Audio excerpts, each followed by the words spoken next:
There's a lot of things going on in the world right now, but thank God we have solution in the Word of God. Yes. What's your take Thank you about the word stress? Thank you, Apostle. Thank you for having me tonight.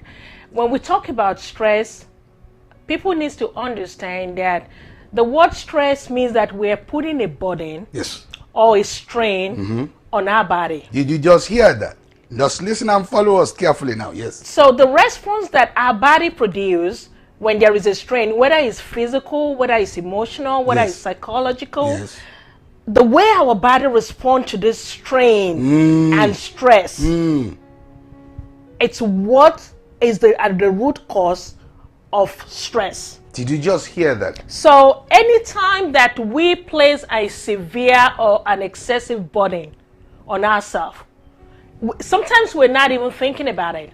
Sometimes it's situations, sometimes it's circumstances. I hear you. Sometimes it's things going on in our lives. I hear you. But what the bottom line is that it's a severe, it's an excessive demand.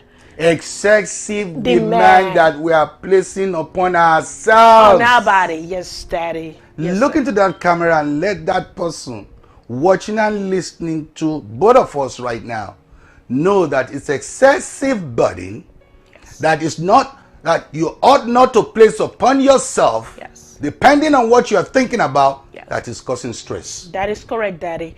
That is exactly right. And so when we experience this burden and this excessive pressure and demand, it's like you're being pulled. The word strain itself means you're being strained and you're being pulled.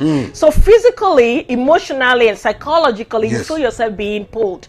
And the signs of stress that you start experiencing then will be sometimes, initially, it normally starts like with tension, headache. Tension, headache. Did you just hear that? Have you been headache. having tension, headache? You are under stress, you are under pressure. Yes, tension, My goodness. headache. Yes, sir. You get tension, headache. Sometimes you get some digestive symptoms. You will hear some people saying, oh, my stomach is hurting, and I don't know why my stomach is hurting. I'm having pain in my stomach. Pain in the stomach. I feel queasy, like I'm going to throw up. I feel bloated. And some even people, especially the young ones, will start having breakouts on their skins. They will start having eruptions, breakout on their skins, on their face, on their body. And the thing about stress, Apostle, that I wanted to mention is that stress actually produces stress.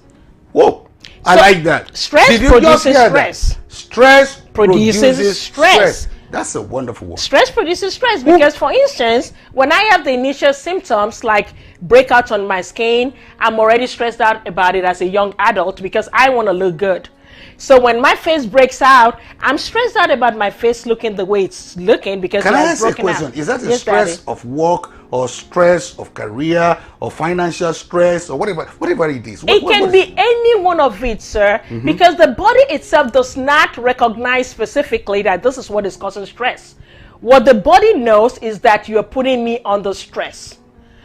The body knows you're putting me under stress. The body is not able to distinguish that, oh, it is school stress, oh, it is family stress, oh, it's relationship stress. The body is not able to separate what is causing the stress, but the body recognizes it and it responds to it. And oftentimes the response is not a good response. Because oftentimes the response is not a good one. Did you just hear that? Especially if that stress is sustained for a long period of time. So if you're short-term stress and you be like, I'm just stressed temporarily because as a student you have an exam in school, or you have some things you're dealing with, and it's such a short term, that's okay because your body would go back to normal. But when it becomes long-term and we start using the word that we call chronic, when you start experiencing chronic stress, that is where the chronic symptoms come in. That's where people start losing weight. That's where they start gaining weight. That's where they're not able to go to sleep at night. That's where depression sets in. So those are the root cause of stress that we're talking about. Is somebody listening to her? Yes, the root cause of your stress is what she has just mentioned right now. And continue to look into that camera because they are waiting on you, wanting to hear you speak to them today. Not only because you're a pastor, but you are also in the medical line. That is correct. I'm not against science at all, but I know that God has a solution to every root cause that we have discussed thus so far. That is correct. Now, how can we deal with this stress, so-called, in the word of the Lord. Thank you, Apostle.